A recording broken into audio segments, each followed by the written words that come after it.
itu dibagi sama manajemen dan sama timnya gitu kan. Nggak ditelan mentah-mentah 60% gitu. Di kamar saya tidak pernah bilang Bibi, saya sembunyi-sembunyi. Kenapa CP ini dorang bilang, kenapa CP keburukan dorang bilang di live. Konflik internal yang melibatkan grup kreator konten asal Gorontalo, GT Losyar, tengah menjadi sorotan warganet setelah salah satu anggotanya, Lila, tidak lagi terlihat bersama dengan tim. Pertanyaan publik mengenai alasan kepergian Lila kemudian berkembang menjadi perdebatan yang lebih luas setelah kedua belah pihak menyampaikan penjelasan masing-masing melalui siaran langsung di media sosial. Persoalan yang awalnya diduga hanya berkaitan dengan keluarnya satu anggota, ternyata mencakup berbagai isu, mulai dari sistem pembagian hasil kerja, perbedaan pandangan mengenai batas antara urusan pribadi dan citra tim, hingga saling menanggapi tuduhan yang akhirnya memicu beragam reaksi dari netizen. Lantas, bagaimanakah kronologi dari konflik tersebut? Mari kita kulik bersama-sama. Sebelum membahas tentang konflik yang sedang ramai, mari kita kenalan dulu ya guys dengan GT Losyar, in case kalau kalian mungkin belum mengenalnya atau mungkin sudah lupa. Jadi, GT Losyar itu merupakan grup kreator konten yang beranggotakan 4 orang asal Gorontalo. Nama mereka mulai dikenal luas berkat berbagai video parodi yang mengangkat adegan-adegan dramatis layaknya sinetron, mulai dari kisah rumah tangga, perselingkuhan, hingga parodi bertema azab. Nah, seluruh konten itu berhasil menarik perhatian publik dan membuat GT Losyar memiliki basis penggemar yang cukup besar di berbagai platform media sosial. Di balik proses produksi konten, seluruh aktivitas grup dikelola oleh pihak manajemen yang tidak hanya mengatur jadwal dan kerjasama komersial, tetapi juga menangani proses kreatif di balik layar. Menurut penjelasan pihak manajemen atau manajernya dalam salah satu siaran langsung, mereka terlibat dalam berbagai aspek produksi, mulai dari penyusunan konsep, pengambilan gambar, penyuntingan video, promosi konten, hingga pengelolaan kerjasama endorsement. Namun sayangnya nih guys, ada something yang terjadi dengan mereka. Awalnya, publik tidak mengetahui adanya persoalan di balik aktivitas GT Losyar. Perubahan mulai terlihat ketika Lila tidak lagi muncul dalam sejumlah konten yang diunggah oleh grup tersebut. Ketidakhadirannya memunculkan banyak pertanyaan dari para pengikut yang penasaran mengenai alasan dibalik perubahan formasi atau absennya Lila. Hingga pada akhirnya terungkaplah nih guys alasan dibalik hal tersebut. Dalam live streaming baru-baru ini, pihak manajemen menjelaskan mengenai hal tersebut. Dan dari sini juga guys, berbagai persoalan internal yang sebelumnya tidak diketahui publik mulai terungkap satu persatu. Salah satu topik pertama yang disinggung dalam penjelasan tersebut adalah mengenai sistem pembagian hasil yang digunakan selama GT Losyar beroperasi. Dalam live streaming itu, mereka menjelaskan guys bahwa sejak awal, seluruh anggota telah mengetahui dan menyepakati skema pembagian hasil sebesar 40/60.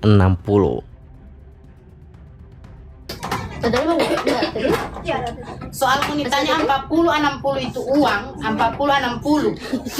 Ini 40-60 ini dorang mbak video seberapa tahun wani? Dari 2011.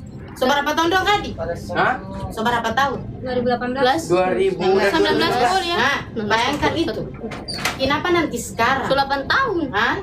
Karena 40-60 ini yang cari-cari tahu ini, itu sudah disepakati semua. Orang so sepakat semua ini 60-40. Jadi so tidak ada lagi ini anam. Mau tanya, ih kenapa dia punya? Yang di luar sana, anak-anak di luar sana, orang pasti mau cari ini kerja bagian karena apa? Cuma mbak video dapat 1 juta. Mau cari di mana? Cari di mana bagi itu? Mama bersyukur sekali.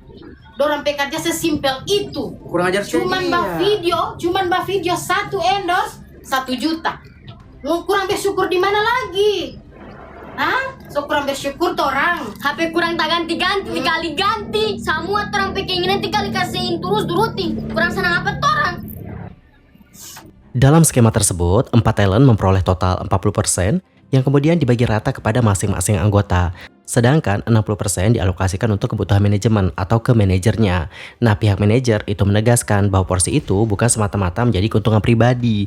Ia menjelaskan bahwa dana tersebut digunakan untuk mendukung seluruh proses produksi konten, termasuk biaya operasional, penyusunan konsep, proses syuting, pengambilan gambar, penyuntingan video, promosi, hingga berbagai kebutuhan lain yang menunjang aktivitas GT Losyar. Manajer juga menyampaikan bahwa beberapa kebutuhan anggota selama menjalankan aktivitas sebagai kreator konten seperti pembelian pakaian maupun keperluan tertentu ketika bekerja disebut berasal dari anggaran yang dikelola oleh pihak manajer. 4 gitu contoh. Nah, mereka kalau sakit, biasa mereka kalau mau ke mall, mau beli baju, mau beli apa, mau jalan-jalan itu kan pakai uang manajernya itu. Terus di 60% itu kan itu dibagi sama sama manajemen dan sama timnya gitu kan, nggak ditelan mentah-mentah 60% gitu. Kita juga sering minta uang jajan sama Kak. Namun nih guys, meskipun demikian, seiring berjalannya waktu, itu muncul perbedaan pandangan mengenai sistem tersebut. Disebutkan bahwa Lila mulai mempertanyakan pembagian hasil yang selama ini diterapkan. Namun ya guys, ternyata nih, persoalan pembagian hasil bukan satu-satunya masalah. Dalam penjelasan berikutnya, mereka mengungkap adanya persoalan lain yang berkaitan dengan aktivitas Lila di media sosial. Isu inilah yang kemudian disebut menjadi salah satu alasan hubungan antara kedua belah pihak semakin memburuk dan akhirnya berujung pada keputusan yang mengubah perjalanan GT Losher. Dalam secara langsung, mereka menyebutkan Lila beberapa kali melakukan live di akun pribadinya dengan pakaian yang menurutnya terlalu terbuka. Menurut penjelasan pihak manajer, teguran itu bukan semata diberikan dalam kapasitas sebagai manajemen, tetapi juga sebagai keluarga. Mereka menegaskan bahwa teguran itu bertujuan menjaga nama baik GT Losher. Sebab meskipun siaran dilakukan melalui akun pribadi, publik tetap mengenal Lila sebagai bagian dari grup tersebut, sehingga perilaku setiap anggota dinilai dapat memengaruhi citra tim secara keseluruhan.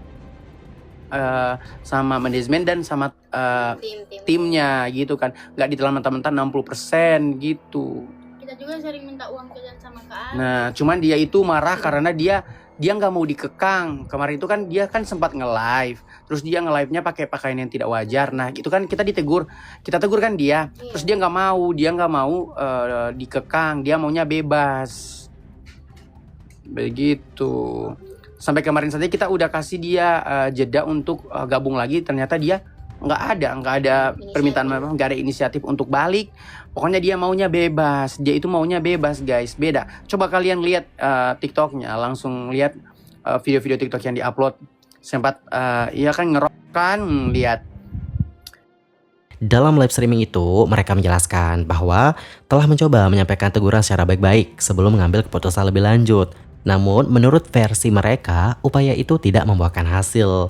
Mereka menuding Lila tidak menerima teguran yang diberikan dan menunjukkan sikap tidak ingin diatur. Mereka juga mengklaim telah memberikan waktu agar Lila dapat berpikir kembali dan membuka komunikasi untuk memperbaiki hubungan. Menurut penjelasan mereka, masa itu berlangsung hampir 2 minggu. Selama periode itu, mereka berharap Lila datang untuk berdiskusi atau meminta maaf sehingga persoalan dapat diselesaikan secara kekeluargaan. Akan tetapi harapan tersebut tidak terwujud. Atas dasar itulah Lila akhirnya dikeluarkan dari grup WhatsApp internal GT Losher. Keputusan inilah guys yang kemudian menjadi titik balik yang mengubah dinamika GT Losher. Setelah tidak lagi tergabung dalam grup internal, Lila juga tidak lagi terlibat dalam aktivitas bersama dengan tim. Intinya orang harus bersyukur dengan dia itu kemarin. Di Aldi kasih keluar itu bukan kasih keluar di GT Losher kemarin. Dia sempat live DP pakaian tidak sopan. Toh dapat lihat DP ini. Jadi orang kasih keluar dia Aldi kasih keluar dia di grup. Di grup ya, bukan di GT Losher, di grup dorang grup WA. Jadi bukan di GT Losher. Tapi bukan langsung kita orang kasih. Tapi orang tunggu dia untuk meminta maaf. Maksudnya kan dia berbuat salah. Jadi orang tunggu. Orang berapa minggu orang tunggu 1 minggu. Iso lama orang tunggu dia. Hampir 2 minggu setelah orang tunggu dia mau minta maaf ke Adi. Minta maaf Lila, salah. Ini tidak, malah dia kasih keluar kata dia tidak mau gabung lagi. Dia tidak mau rongkekan. Dia tidak mau rongkekan. Dia tidak mau lagi deh gitu. Ya udah. Sampai DP mama supaya mama tidak pegang uang. Iya. Dekeng sanang ti kayus. Itu jadi intinya Iya memang durhaka dia, sudah durhaka. DP mama saja bisa diakal apalagi kita orang.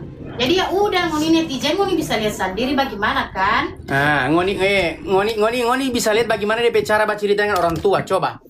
Tiba-tiba dia datang di muka pintu sana, dia datang dengan dia bicara batari, dia bicara baku bantah, dia mau panggil bakalai orang. Ngoni harus paham lah itu. Ngoni harus tahu itu.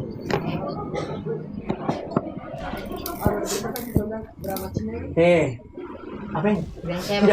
Tidak usah saya balik DP live. Kalau ngoni balik DP live. Iya, ngotor. Oh, tidak usah balik DP live, Dia bilang 500. Apa 500? Terus balik live. Kurung kata maksudnya. 500 itu dia sambung pada DP mama. Torang dapat 1.500.000 disambung dari mama, 500 dia pegang. Bahkan dia minta orang sini-sini untuk kasih sambung DP rahasia itu. Pokoknya kita sudah kemarin jangan nonton di live. Lu cuma torang punya sih sambung-sambunyi DP IP nih. Iya toh, sudah toh. Jadi kita mau upload di video klarifikasi sebentar. Ngoni semua tahu tuh DP kelakuan bagaimana? Di sisi lain, melalui live streamnya, Lila tampak menyampaikan penjelasan dengan nada emosional sambil menangis. Ia mengatakan selama ini dirinya mengetahui berbagai persoalan yang terjadi di lingkungan tersebut, tetapi memilih tidak membicarakannya kepada orang lain. Karena itu, ia merasa kecewa ketika namanya justru dibahas secara terbuka dalam siaran langsung dan dikaitkan dengan berbagai tuduhan. Sedangkan orang bertiga baku kurung dan laki-laki saya tidak pernah babi ini. Saya tidak pernah bilang berkali. Mana tidak mau ingat saya.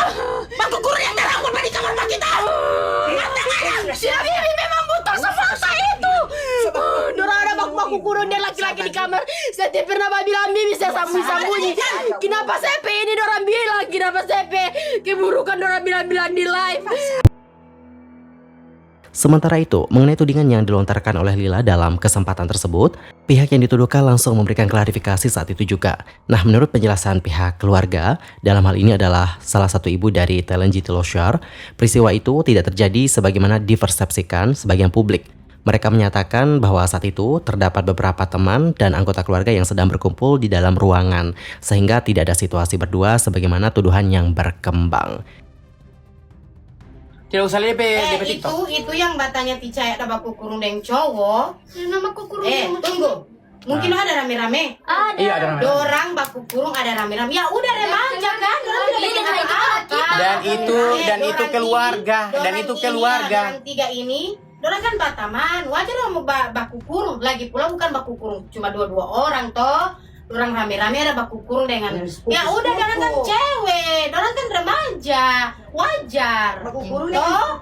Dan itu pun cowok Lagi sepupu. pula dorang baku kurung dorang tiga. Pasangan ada 2 orang, ada ini. Jadi Begitu. wajar, pokoknya wajar itu. Sementara itu, di akhir penjelasannya, sang manajer mengimbau netizen untuk tidak memperkeruh keadaan melalui kolom komentar. Ia mengatakan bahwa seluruh penjelasan yang dianggap perlu telah disampaikan kepada publik dan berharap persoalan tersebut tidak terus berkembang menjadi spekulasi baru. Dan guys, pada akhirnya permasalahan ini pun itu menjadi sorotan publik. Dan menanggapi isu ini, netizen memberikan reaksi pro kontra. Salah satu yang paling banyak diperbincangkan oleh netizen adalah mengenai masalah pembagian. Sebagian netizen menilai bahwa pembagian 40% untuk 4 talent dan 60% untuk manajemen atau untuk manajernya itu terasa kurang proporsional. Menurut netizen, para anggota merupakan wajah utama dari GT Losyar yang tampil di depan kamera dan menjadi alasan utama grup tersebut dikenal luas. Karena itu, ada yang berpendapat bahwa pembagian keuntungan seharusnya lebih besar diberikan kepada para talent. Beberapa komentar bahkan mengusulkan skema pembagian yang berbeda. Ada yang menilai pembagian 60% untuk talent dan 40% untuk manajemen akan lebih seimbang. Sebagian lainnya juga mengusulkan agar porsi untuk manajemen dikurangi, sementara sebagian dana tetap dialokasikan sebagai biaya operasional produksi. Masalah lain yang juga diperdebatkan oleh netizen adalah mengenai alasan Lila ditegur terkait aktivitasnya di media sosial. Sebagian netizen memahami langkah manajemen yang mengingatkan Lila. Menurut mereka, sebagai anggota sebuah grup kreator konten, perilaku setiap talent di ruang publik dapat memengaruhi citra tim secara keseluruhan. Terlebih, hubungan antara Lila dan pihak manajemen juga disebut masih memiliki ikatan keluarga, sehingga teguran tersebut dianggap sebagai bentuk kepedulian. Namun, pandangan berbeda juga banyak disampaikan. Sejumlah netizen menilai bahwa cara berpakaian di akun pribadi merupakan hak masing-masing individu selama tidak dilakukan ketika menjalankan pekerjaan sebagai bagian dari GT Losyar. Mereka berpendapat bahwa kehidupan pribadi dan aktivitas profesional seharusnya dipisahkan, sehingga persoalan tersebut sebaiknya diselesaikan melalui komunikasi internal tanpa perlu menjadi konsumsi publik. Selain memperdebatkan pokok masalah, banyak netizen juga menyoroti cara konflik itu ditangani. Sejumlah komentar mempertanyakan mengapa persoalan internal akhirnya dibahas secara terbuka melalui siaran langsung. Menurut mereka, jika memang permasalahan berawal dari komunikasi di dalam tim ataupun keluarga, penyelesaiannya juga seharusnya diutamakan melalui dialog secara langsung sebelum disampaikan kepada publik. Ada pula netizen yang berpendapat bahwa seorang manajer idealnya berperan sebagai penengah ketika terjadi perselisihan. Sebaliknya, sebagian komentar menilai konflik justru semakin membesar karena kedua belah pihak memilih memberikan penjelasan masing-masing di ruang publik, sehingga memunculkan respons beragam dari para penonton. Di sisi lain, Lila melalui TikToknya terlihat membuat story yang dimana ia meminta agar netizen tidak memberikan hujatan kepada GT Loescher. Alright teman-teman, jadi kurang lebih seperti itulah bagaimana rangkuman kronologi dari polemik ini. Dan bagaimanakah pendapat kalian akan isu ini? Nanti sampaikannya di kolom komentar. Anyway, cukup sekian untuk hari ini dan kita akan jumpa lagi di video berikutnya dengan informasi terbarunya. See you next time and goodbye everyone.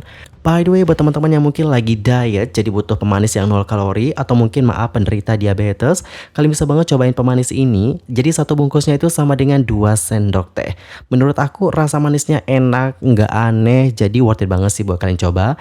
Yang mau nanti langsung aja cek tag produk aku ya guys. Thank you so much atas perhatiannya and bye-bye everyone. Have a nice day.